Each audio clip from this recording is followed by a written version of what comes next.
धर्मपुर एक पुराना गांव जो अपनी रिवायती हिंदू रस्मों और मंदिरों के लिए जाना जाता था।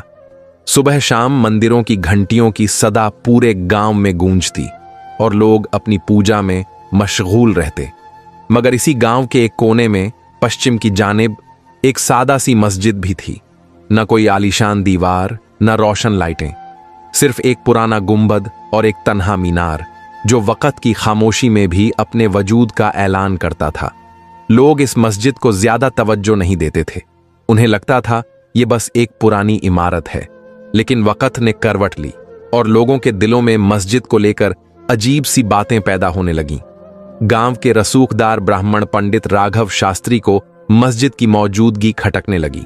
उन्होंने खुलेआम अपनी नाराजगी का इजहार करना शुरू कर दिया। वो कहते, ये मस्जिद हमारे ईमान के खिलाफ है, इसे मिटा देना चाहिए। उनके ये अल्फाज कुछ नौजवानों के दिल में आग बनकर उतर गए। धीरे धीरे उन्होंने मस्जिद के खिलाफ आवाजें बुलंद करनी शुरू की। नफरत भरे भाषण हुए, लाठियां उठीं और फिर एक दिन उन्होंने फैसला किया, मस्जिद को गिराया जाएगा।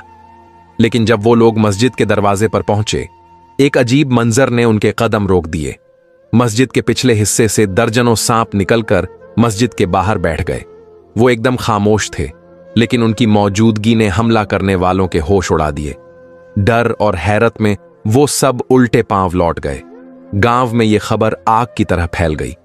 कोई कहता ये सिर्फ इत्तेफाक है, लेकिन बहुतों का मानना था ये अल्लाह की तरफ से इशारा है। एक बुजुर्ग ने कहा, ये चमत्कार है, एक खुदाई पैगाम। इबादतगाह को छूना भी गुनाह है। जब इस पूरी घटना की खबर गांव के एक नौजवान मनोज को मिली, जो पेशे से स्कूल टीचर था और हमेशा इंसाफ की बात करता था, उसके लिए यह खबर चिंता का विषय बन गया। वो मस्जिद के पास गया, कुछ पल ठहरा और वहां की पुरसुकून हवा को महसूस किया। उसने देखा कि लोग चुपचाप इबादत में डूबे हुए थे। किसी से कोई शिकायत नहीं, कोई लड़ाई नहीं। उसके दिल में सवाल उठा, अगर ये लोग किसी को नुकसान नहीं दे रहे तो इनके इबादतगाह को मिटाने की जरूरत क्यों? मनोज की सोच गहरी होने लगी। उसने गांव के बुजुर्गों से बात करने का मन बनाया, लेकिन फिर एक और अजीब घटना ने गांव को हिला दिया। एक बार फिर मस्जिद के पास सांप नजर आए। लोग कहने लगे, ये अल्लाह की तरफ से हिफाजत है। शास्त्री जी अब भी अपनी जिद पर कायम थे, लेकिन अब उनके कुछ साथी भी सोच में पड़ गए। क्या वाकई ये सिर्फ इत्तेफाक है या ऊपर वाला कुछ दिखा रहा है? इन्हीं दिनों मस्जिद के पास और भी अजीब चीजें महसूस की जाने लगीं। दिन के उजाले में वहां पर साया सा महसूस होता, जैसे कोई है मगर नजर नहीं आता। नमाजियों ने बताया, मस्जिद की फजा में अब एक अजीब सुकून है जो पहले कभी नहीं था। इसी दरमियान गांव का एक और नौजवान सुनील, जो शास्त्री जी का करीबी था, मस्जिद के पास से गुजरा। अंदर से दुआओं की नरम आवाजें आ रही थीं। उसने कान लगाया। वो लोग गांव की सलामती, अमन और इंसानियत की दुआ कर रहे थे। ना कोई गुस्सा, न बद्दुआ। सुनील के दिल को गहरा असर हुआ। वो चुपचाप लौट गया और शास्त्री जी से कहा, मैंने मस्जिद में जो देखा वो नफरत नहीं, मोहब्बत थी। लेकिन राघव शास्त्री जी ने हल्की सी मुस्कुराहट के साथ कहा, यह सब इनका एक चालाकी भरा खेल है। ये बाहर से खुद को नेक दिखा रहे हैं, लेकिन इनकी नीयत में खोट है। ये बातें सुनकर सुनील के दिल में दोबारा शक ने जगह बना ली, लेकिन दिल का चयन अब भी उससे दूर था। उसे लगता था कि मस्जिद के साथ जो हो रहा है वो कोई मामूली इत्तेफाक नहीं, बल्कि कुछ गहराई है जिसे सब नजरअंदाज कर रहे हैं। इसी बीच गांव के एक पुराने पुलिस सिपाही रामेश, जो बरसों से गांव में तैनात था, मस्जिद के पास पहुंचा। गांव के कुछ लोगों ने उससे कहा कि वहां कुछ गैर मामूली वाकयात हो रहे हैं। वह मस्जिद के पास पहुंचा और हालात का जायजा लेने लगा। वहां का मंजर बिल्कुल पुरसुकून था। नमाजी इत्मीनान से इबादत में मसरूफ थे। ना कोई हंगामा, ना कोई गड़बड़। रामेश ने वहां के मुसलमानों से बात की। उन्होंने साफ कहा, हम तो बस अल्लाह की इबादत करते हैं, किसी से कोई झगड़ा नहीं।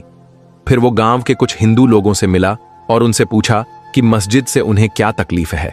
जवाब मिला, यह हमारी जमीन पर है, इसलिए इसे हटाना जरूरी है। रामेश को यह बात बेमतलब लगी। वो शास्त्री जी से जाकर बोला, ये लोग तो किसी को नुकसान नहीं पहुंचा रहे, मस्जिद को गिराना किसी मसले का हल नहीं है। मगर शास्त्री जी ने तंज भरे लहजे में जवाब दिया, तुम बाहरी हो, हमारे गांव की बातों को नहीं समझ सकते। रामेश खामोश हो गया, लेकिन उसके अंदर भी सवाल उठने लगे थे। क्या हम किसी बेगुनाह को गलत समझ रहे हैं? इसी दौरान मनोज, जो गांव का स्कूल मास्टर था, उसने मस्जिद के बारे में और मालूमात हासिल करने की ठानी। उसने कई पुरानी किताबें जमा की और मस्जिद के तारीखी पहलुओं को पढ़ना शुरू किया। उसे पता चला कि ये मस्जिद सदियों से गांव में मौजूद है और इसका कोई विवादित माजी नहीं रहा, बल्कि जब जब गांव में आफत या बीमारी आई, मस्जिद के नमाजियों ने गांव की सलामती के लिए दुआएं की और लोगों ने महसूस किया कि उन दुआओं से हालात वाकई बेहतर हुए। एक रोज मनोज ने अपने हिंदू दोस्तों से कहा, चलो मस्जिद चलते हैं, खुद देखेंगे कि वहां क्या हो रहा है। जब वे वहां पहुंचे तो देखा मस्जिद के पास कुछ सांप थे, मगर वो बिल्कुल पुरअमन थे, किसी को नुकसान नहीं पहुंचा रहे थे, बस एक कोने में चुपचाप बैठे थे। मनोज ने सबके सामने कहा, यह मस्जिद ना हमारे मंदिरों को नुकसान पहुंचा रही है, ना हमारी तहजीब को। हमें अपने रवैये पर दोबारा सोचना चाहिए। गांव के कुछ लोग मनोज की बातों पर गौर करने लगे, लेकिन राघव शास्त्री और उनके समर्थक अब भी अपनी जिद पर अड़े थे। अब सिर्फ मस्जिद का नहीं, अपनी पहचान का सवाल बन चुका था। लेकिन अब गांव में बातें बदलने लगी थीं। लोग धीरे धीरे समझने लगे थे कि शायद नफरत की आग में हम इंसानियत को जला रहे हैं। इन्हीं दिनों मनोज ने एक बड़ा फैसला किया। उसने कहा, अब मैं खुद मस्जिद के अंदर जाऊंगा और जानूंगा कि हकीकत क्या है। वो दरवाजे तक गया और झांक कर देखा। अंदर एक अजीब सी सुकून भरी रोशनी थी। कुछ लोग कुरान की तिलावत कर रहे थे, कुछ सजदे में थे। दिल को छू लेने वाला सन्नाटा था जिसमें अल्लाह का नाम गूंज रहा था। एक कोने में एक बुजुर्ग अब्दुल्ला साहब तसब्बुह लिए बैठे थे। मनोज ने हिम्मत की और उनके पास जाकर अदब से पूछा, बाबा जी, क्या मैं आपसे कुछ पूछ सकता हूं? अब्दुल्ला साहब मुस्कुराए, जरूर बेटे, पूछो। ये मस्जिद यहां कब से है? और ये जो सांप आते हैं, लोग कहते हैं ये अल्लाह की तरफ से भेजे गए हैं, ये सच है? मनोज की आवाज में सच्ची जिज्ञासा थी। बुजुर्ग ने थोड़ी देर सोचा और कहा, बेटा, ये मस्जिद तो कई पीढ़ियों से यहां है। ये हमारे लिए एक मुकद्दस जगह है जहां हम रब से अपना रिश्ता जोड़ते हैं। और जहां तक इन सांपों की बात है, हम नहीं जानते वो कहां से आते हैं, मगर ये तो यकीन है कि हर मखलूक अल्लाह की मखलूकन होती है। अगर वो यहां आकर किसी को नुकसान नहीं पहुंचाते तो शायद अल्लाह की तरफ से उनकी भी कोई ड्यूटी है। अब्दुल्ला साहब की बातें मनोज के दिल को छू गईं। उसे एहसास हुआ कि इंसान अक्सर बिना समझे फैसले करता है और बेगुनाहों को गलत ठहरा देता है। वो वापस लौटा और गांव के लोगों से कहा, मस्जिद के लोग किसी के खिलाफ नहीं हैं, वो तो हमारे लिए भी दुआएं करते हैं। वो तो बस इबादत में मशगूल हैं और पूरे गांव की सलामती के लिए दिल से दुआ करते हैं। हमें अपने रवैये पर गौर करना होगा। क्या वाकई हमारा बर्ताव उनके साथ इंसाफ पर मबनी है या नहीं? लेकिन राघव शास्त्री अब भी अपने इरादों पर कायम थे। उन्होंने गांव के नौजवानों को जमा किया और पुरजोर लहजे में कहा, इस मस्जिद का खात्मा लाजमी है। ये हमारी सरजमीन पर एक बेगानी इमारत है जो हमारे रस्मो रिवाज से मेल नहीं खाती। अगर आज हम खामोश रहे तो कल हमारी पहचान मिट जाएगी। इन अल्फाज ने कुछ नौजवानों के दिलों में आग भर दी और उन्होंने एक नई मुहिम की बुनियाद रखी, मस्जिद के खिलाफ। मगर इस बार हालात बदले हुए थे। मनोज और सुनील जैसे हक पसंद लोग सामने आ खड़े हुए। मनोज ने बुलंद आवाज में कहा, हमारी तहजीब हमें तालीम देती है कि हर मजहब को इज्जत दी जाए। अगर ये मस्जिद किसी को नुकसान नहीं पहुंचा रही तो हमारे पास उसे मिटाने का कोई हक नहीं। गांव अब दो हिस्सों में तकसीम हो चुका था। एक तरफ वो लोग जो राघव शास्त्री के साथ थे और दूसरी तरफ वो जो मस्जिद को रहने देने के हामी थे। हालांकि टकराव की फिजा बन रही थी, लेकिन मस्जिद पर कोई सीधा हमला नहीं हुआ। हर बार जब कोई बुरा इरादा करीब आता, कुदरत जैसे कोई रुकावट खड़ी कर देती। कभी रहस्यमय सांप रास्ता रोक लेते, तो कभी रात के सन्नाटे में कोई अजीब ओ गरीब आवाजें गूंजने लगतीं। ये वाकयात गांव वालों के दिलों में खौफ भरने लगे। इसी दरमियान एक दिलचस्प मोड़ आया। गांव के बुजुर्ग जयप्रकाश, जो हमेशा हिंदू परंपराओं के सख्त पाबंद रहे थे, उन्होंने ऐलान किया, मैं मस्जिद जाऊंगा, वहां के लोगों से मिलूंगा। मुझे जानना है कि ये लोग कौन हैं और इनकी इबादत का मकसद क्या है। वो मस्जिद पहुंचे और अब्दुल्ला से मुलाकात की। मैं सिर्फ जानना चाहता हूं कि आप किसकी इबादत करते हैं और आपका मजहब क्या सिखाता है, जयप्रकाश ने पूछा। अब्दुल्ला ने बड़ी नर्म खुलूस से तफसील से इस्लाम की बुनियादी तालीमात समझाई, मोहब्बत, रहम, इंसाफ और तमाम इंसानियत की भलाई का पैगाम। जयप्रकाश की आंखें भर आईं। उन्होंने महसूस किया कि जिससे वो हमेशा खौफ खाते रहे, असल में वो तो अमन और सुकून का पैगाम था। वापसी पर उन्होंने पूरे गांव को बताया, मैं गलत था। ये लोग हमारे दुश्मन नहीं बल्कि मोहब्बत का चिराग है। हमें इनके साथ मिलकर रहना चाहिए, न कि इनसे लड़ना। उनकी बातों ने गांव के कई दिलों को पिघला दिया, मगर यह सिर्फ एक आगाज था। गांव में उठती नफरत की लहर अब एक अहम मोड़ पर थी। राघव शास्त्री की क़यादत में मस्जिद के खिलाफ झर घुलता जा रहा था, लेकिन हर बार जब कोई फसाद नजदीक आता, कोई रहस्यमयी वाकया उसे रोक लेता। इस दरमियान मनोज और सुनील ने मस्जिद और वहां के नमाजियों को और करीब से जानने का इरादा किया। उन्होंने बार बार अब्दुल्ला से मुलाकात की। अब्दुल्ला ने मोहब्बत और सादगी से उन्हें कुरान की तालीमात, नमाज की अहमियत और इस्लाम के पैगाम ए अमन से रूबरू कराया। मनोज और सुनील, जो पहले इन सबको एक खतरे की तरह देखते थे, अब हकीकत को पहचानने लगे। उन्हें इन लोगों के दिलों में बस मोहब्बत और सुकून मिला। एक शाम मनोज ने अब्दुल्ला से पूछा, ये सांप आखिर कहां से आते हैं और हर बार हमें क्यों रोकते हैं? अब्दुल्ला मुस्कुराए और बोले, बेटा, हमें नहीं मालूम वो कहां से आते हैं, मगर यकीन है कि हर मखलूक अल्लाह की मखलूक है। अगर वो हमें कोई नुकसान नहीं पहुंचाते तो शायद वो भी अल्लाह के हुक्म से ही यहां आते हैं। ये सुनकर मनोज के दिल में एक अजीब सी कशिश जागी। अब उसे राघव शास्त्री की नीयत पर शक होने लगा था। इसी दौरान गांव के कुछ और लोग मस्जिद को लेकर अपने दिलों की रोशनी जाहिर करने लगे। कुछ बुजुर्ग, जिन्होंने बरसों पहले मस्जिद की तामीर को अपनी आंखों से देखा था, उन्होंने बताया, ये जगह तो हमेशा से पाक साफ रही है। यहां लोग अमन, मोहब्बत और दुआओं की तलाश में आया करते थे। उनके लफ्जों ने गांव के कुछ नौजवानों के दिलों को पिघला दिया, मगर उधर राघव शास्त्री और उनके हमराह अब भी अपने झर भरे इरादों पर कायम थे। एक रोज उन्होंने ऐलान किया, अब वक्त आ गया है एक बड़ा कदम उठाने का। गांव वालों को एक बैठक में बुलाया गया। वहां शास्त्री जी ने कहा, यह मस्जिद हमारे गांव के लिए एक खतरा है। अगर अब भी हमने इसे ना रोका तो यह हमारे रस्म और रिवाज और आने वाली नस्लों को मिटा देगी। मगर इस बार मनोज खामोश नहीं रहा। वो उठ खड़ा हुआ। राघव शास्त्री जी, क्या हमने कभी उन लोगों से बात करने की कोशिश की? क्या हमने पूछा कि वो आखिर चाहते क्या हैं? मैंने उनसे मुलाकात की है और यकीन जानिए, वो किसी के खिलाफ नहीं है। वो तो खामोशी से इबादत करते हैं और हर शख्स के लिए दुआ करते हैं। शायद हमें अपने नजरिए पर दोबारा गौर करना चाहिए। शास्त्री जी भड़क उठे। क्या तुम उनके हिमायती बन गए हो? क्या अब तुम चाहते हो कि हम अपनी जमीन और तहजीब उनके हवाले कर दें? मनोज ने नरमी से लेकिन हिम्मत के साथ कहा, मैं सिर्फ इतना कह रहा हूं कि हमें उनसे बात करनी चाहिए, न कि उन्हें अपना दुश्मन समझकर ठुकराना चाहिए। मनोज की बातों ने गांव के कई दिलों को हिला दिया। लोगों के जहन में सवाल उठने लगे, क्या वाकई वो हमारे दुश्मन हैं या ये सारा फसाद बस हमारे डर और नादानी का नतीजा है? गांव की फिजा में अब एक नया रंग भरने लगा था। तहकीक, सवाल और सोच। जो लोग पहले आंख मूंद कर राघव शास्त्री की बातों को सच मानते थे, अब हर बात पर सवाल उठाने लगे। गांव की खातूनें, जो पहले मस्जिद को गैर समझती थीं, अब देखती कि वहां के लोग हर वक्त मुस्कुराकर उनका इस्तकबाल करते हैं। बच्चे, जो पहले मस्जिद के करीब जाने से डरते थे, अब वहीं आंगन में खेला करते थे।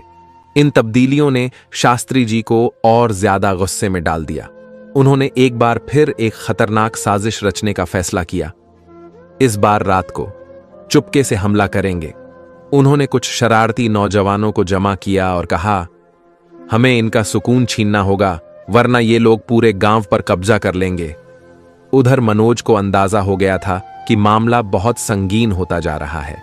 वो जानता था कि मस्जिद वाले लोग जवाब में कोई जंग नहीं करेंगे, क्योंकि वो तो अमन पसंद हैं।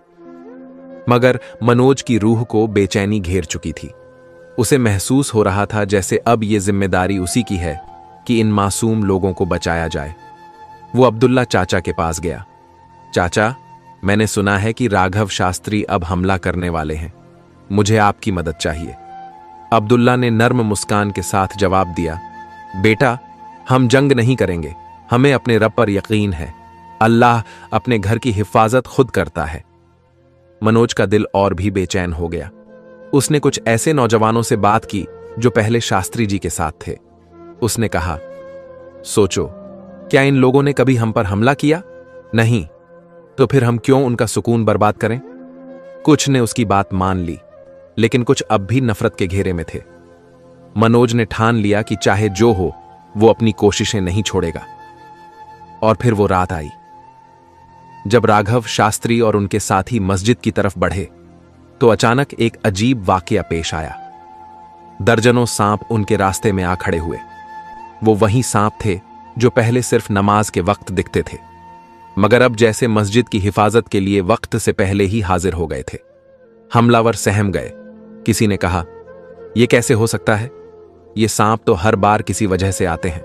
राघव शास्त्री की आंखों में डर की परछाइयां उतर आईं। जैसे ही सांप सामने आए, उन्होंने कांपती आवाज में पीछे हटने का इशारा किया। उनके दिलों में खौफ उतर चुका था। शायद ये अल्लाह ताला का इशारा था कि अब रुक जाओ। इस हैरत अंगेज मंजर ने गांव के बाशिंदों के दिलों में एक नई रोशनी पैदा कर दी। लोग अब ये महसूस करने लगे कि ये मस्जिद महज एक इमारत नहीं, बल्कि एक मुकद्दस निशानी है, एक रहमत। अब मनोज की बातें लोगों के दिलों को छूने लगी थीं। वो आवाज जिसे कभी नजरअंदाज किया गया, अब हकीकत का आईना बन चुकी थी। राघव शास्त्री ने कोई और कार्रवाई करने से परहेज करना ही बेहतर समझा, लेकिन मनोज जानता था ये अभी इख्तिताम नहीं, बल्कि आगाज था। उसे अब भी इस गांव में अमन, मोहब्बत और इत्तेहाद का पैगाम फैलाना था, ताकि मस्जिद को दुश्मन नहीं, बरकत समझा जाए। हमले की नाकामी ने गांव के दिलों को हिला दिया। वो लोग जो पहले शास्त्री जी के साये में थे, अब सोचने पर मजबूर थे, क्या हमारा गुस्सा और गलतफहमी बेमानी थी? हर रोज सांपों का जाहिर होना, हमलावरों का पीछे हटना और नमाजियों की खामोशी, इन सब ने एक सवाल खड़ा कर दिया, क्या ये वाकई कोई इशारा है? गांव के बुजुर्ग कहने लगे, हम शायद बेवजह उन लोगों के खिलाफ खड़े हैं जो हर बार हमें दुआओं से नवाजते हैं।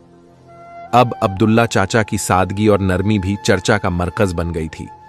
मनोज ने इस मसर्रत को समझते हुए गांव के नौजवानों को समझाना शुरू किया, ये लोग हमारे दुश्मन नहीं हैं, बल्कि दुआओं वाले हैं, जिनके सीनों में कोई नफरत नहीं। वो नौजवान जो कभी राघव शास्त्री के करीब थे, अब मनोज की बातों पर गौर करने लगे। एक दिन नीरज, जो शास्त्री जी का बेहद करीबी था, मनोज के पास आया और कहा, मैंने भी सोचा था कि ये लोग हमें नुकसान पहुंचाना चाहते हैं, मगर शायद मैं गलत था। मैंने कभी मस्जिद के अंदर देखा ही नहीं। क्या तुम मेरे साथ चलोगे? मनोज के लिए ये एक कामयाबी थी। एक बंद दिल खुलने वाला था। वो नीरज को लेकर मस्जिद पहुंचा। अब्दुल्ला चाचा ने हमेशा की तरह नर्म लहजे और मोहब्बत से उनका इस्तकबाल किया। मस्जिद के अंदर की फिजा में एक सुकून था। नीरज ने नमाजियों की विनम्रता, कुरान की तिलावत और उस रूहानी सन्नाटे को महसूस किया जो दिल को सुकून देता है। वो हिल गया। उसके लबों से निकला, मैंने गलत समझा था, ये तो वाकई एक पुरसुकून जगह है। अब गांव के दूसरे लोग भी धीरे धीरे मस्जिद के पास आने लगे। कोई दूर से देखता, कोई अब्दुल्ला से सवाल करता, और अब्दुल्ला हमेशा सब्र और तहजीब से जवाब देता, बिना किसी शिकायत, बिना कोई शिकवा। इसी दरमियान एक और हैरत अंगेज वाकया पेश आया। इंस्पेक्टर रामेश, जो पहले राघव शास्त्री के कहने पर मस्जिद की तहकीकात करने आया था, अब एक रोज खुद मस्जिद के अंदर आकर बैठ गया। उसने अब्दुल्ला से कहा, मैंने सुना था यहां कुछ अजीब हो रहा है, मगर यहां आकर तो मुझे एक अजीब सी राहत महसूस हुई। क्या आप बता सकते हैं आप लोग यहां क्या पढ़ते हैं? अब्दुल्ला ने कुछ आयातें पढ़ीं और उनके तर्जुमा बयान किए। अब रामेश अब अफसर नहीं, एक तलबगार था, दिल से सीखने वाला। वो अब अक्सर मस्जिद आता, सवाल करता, सुनता और सोचता। कुछ हफ्तों बाद उसने अपने दोस्त से कहा, मैं समझता था कि ये लोग हमारे तौर तरीकों से अलग हैं, मगर इनकी अच्छाई ने मुझे बदल दिया। मैं इनसे वो सुकून पा रहा हूं जिसे मैं बरसों से तलाश रहा था। रामेश ने ऐलान किया, मैं इस्लाम कबूल कर रहा हूं। गांव में हलचल मच गई। एक पुलिस अफसर जिसने कभी मस्जिद को शक की निगाह से देखा, अब उसी मस्जिद में दिल का चैन पा रहा है। लोग हैरान थे, मगर जज्बात काबू में नहीं थे। अब वो लोग जो कल तक मस्जिद से दूर रहते थे, अब रोज पास आने लगे। कुछ आंखों से देख रहे थे, कुछ दिल से महसूस कर रहे थे।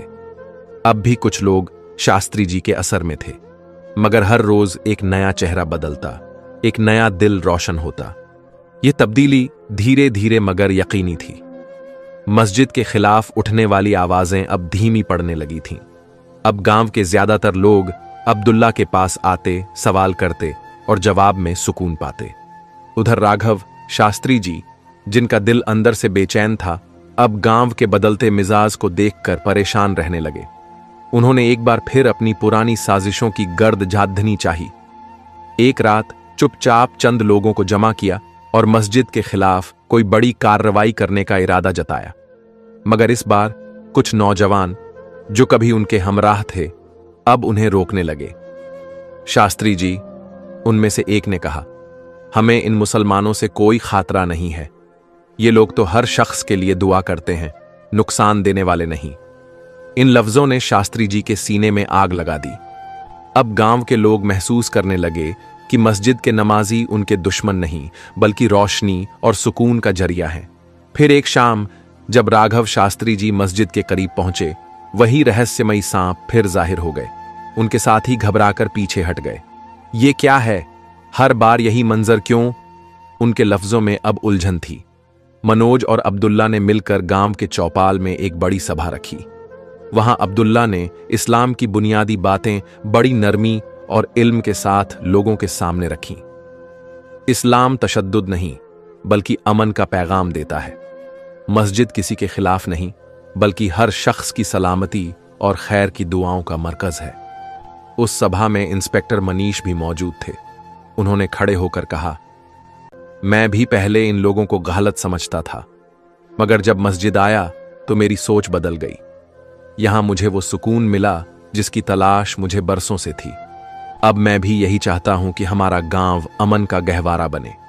उस रात के बाद गांव में धीरे धीरे तब्दीली आने लगी। उधर मनोज और नीरज ने गांव के नौजवानों को जमा किया। नीरज ने कहा, हम सब एक ही गांव की मिट्टी से हैं। अगर हम आपस में मोहब्बत नहीं करेंगे तो कौन करेगा? मस्जिद दुश्मन नहीं, अमन का चराग है। मस्जिद का माहौल अब पूरी तरह से रूहानी और मोहब्बत भरा हो चुका था।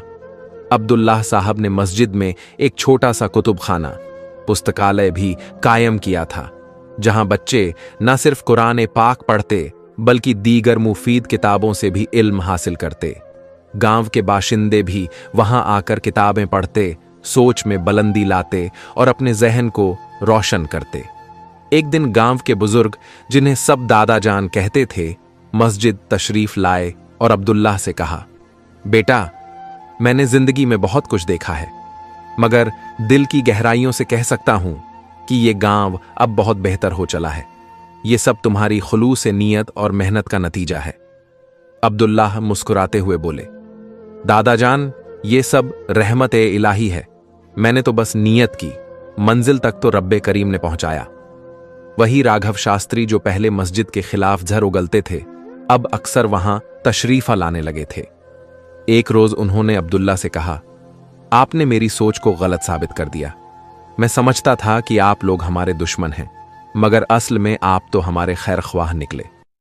अब्दुल्लाह ने नरमी से जवाब दिया, हम सब एक ही खालिको मालिक के बंदे हैं। मोहब्बत, हमदर्दी और भाईचारे से रहना ही इंसानियत है। शास्त्री जी की आंखों से आंसू बह निकले। उन्होंने वादा किया कि अब वो अपने तमाम साथियों को समझाएंगे कि मस्जिद नफरत की जगह नहीं, बल्कि दुआओं और अमन की पनाहगाह है। ये तब्दीली गांव से बाहर भी फैलने लगी। लोग मिसाल देने लगे, अगर इस गांव में नफरत मिट सकती है तो हर जगह मिट सकती है। मनोज और अब्दुल्ला की कोशिशों ने एक तहरीक को जन्म दे दिया था, जो गांव की सरहदों को लांघकर पूरे इलाके में फैल रही थी। एक दिन स्कूल के मुख्य अध्यापक ने अब्दुल्ला से गुजारिश की कि वो स्कूल आकर बच्चों को अखलाकियात, इंसानी बराबरी और इबादत की अहमियत पर बयान दें। अब्दुल्ला ने यह दावत कबूल की और जब उन्होंने बच्चों से बात की तो उनके अल्फाज दिलों पर असर कर गए।